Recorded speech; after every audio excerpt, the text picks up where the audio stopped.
नमस्कार दोस्तों, आपको मेरे YouTube चैनल भक्ति एंड पॉजिटिविटी में आपका स्वागत है।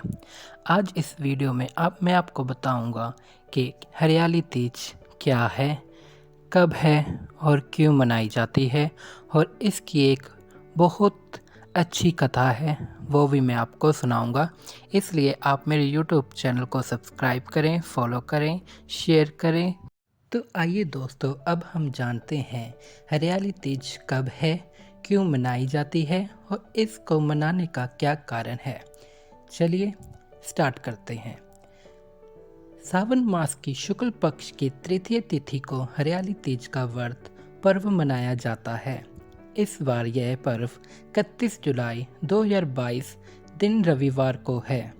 इस पर्व का संबंध भगवान शिव और पार्वती से है।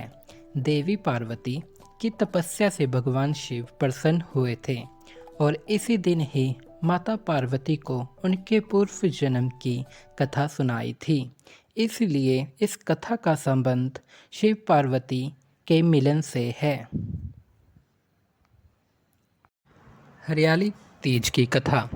भगवान भोलेनाथ माता पार्वती को अपना पूर्व जन्म याद दिलाते हुए कहते हैं कि हे पार्वती, तुमने मुझे पति के रूप में पाने के लिए वर्षों तक कठोर तप किया, अन्न और जल का भी त्याग कर दिया और सर्दी गर्मी बरसात जैसे मौसम को भी कोई फिक्र नहीं की।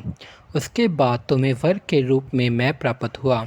महादेव कथा सुनाते हुए कहते हैं कि हे पार्वती, एक बार नारद मुनि तुम्हारे घर पधारे और उन्होंने तुम्हारे पिता से कहा, मैं विष्णु जी के भेजने पर यहाँ आया हूँ। भगवान विष्णु स्वयं आपकी तेजस्वी कन्या पार्वती से विवाह करना चाहते हैं। नारद मुनि की बात सुनकर पर्वतराज बेहद प्रसन्न हुए और उन्होंने शादी के इस प्रस्ताव को तुरंत स्वीकार कर लिया।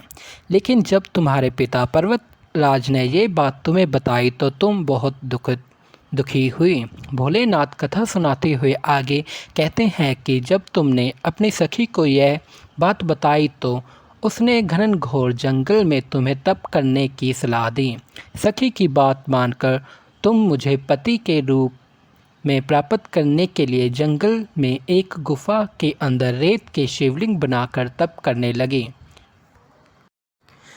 तुम्हारे पिता पर्वतराज ने तुम्हारी खोज में धरती और पाताल एक कर दिया, लेकिन तुम्हें ढूंढ नहीं पाए। तुम गुफा में सच्चे मन से तप करने में लगी रही। सावन मास की शुक्ल पक्ष की तृतीय तिथि पर प्रसन्न होकर मैंने तुम्हें दर्शन दिए और तुम्हारी मनोकामना को पूरा करने का वचन देते हुए तुम्हें पत्नी के रूप में स्वीकार कर लिया। इसके बाद तुम्हारे पिता भी ढूंढते हुए गुफा तक पहुँच गए। तुमने अपने पिता से कहा कि मैं आपके साथ तभी चलूँगी जब आप मेरा विवाह शिव के साथ करवाएंगे। तुम्हारी हट के आगे पिता की एक ना चली और उन्होंने ये विवाह करवाने के लिए हामी भर दी।